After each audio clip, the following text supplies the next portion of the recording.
Nora? Nu, parunājam par politiku.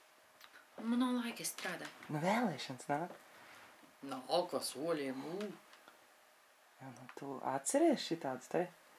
Kalvīts, Leser, Godman, kas tur vēl bija? Straumi, Jurkāns. Zini tādu? Es viņus aizmirst nevarētu.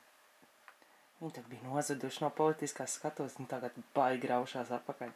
Nu, jā. Nu, ko tu domā? Kas būs? Kas bija?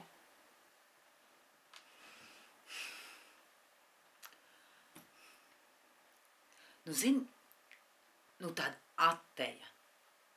Ot no politiskās vides. Viņiem bija tāda atteja, un, neko, tagad ir palicis vieglāk viņiem, visiem jau paliek pēc tam vieglāk.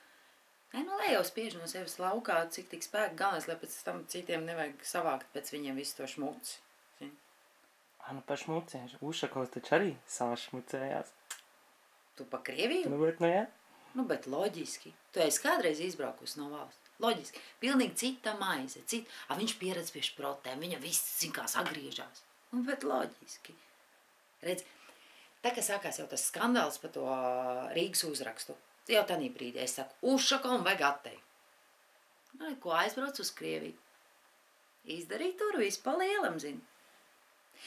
Un vispār man jau liekas, ka visam saskaņas centram draudzīgi vajadzētu tur saskaņoties, centrēties un uz atteju.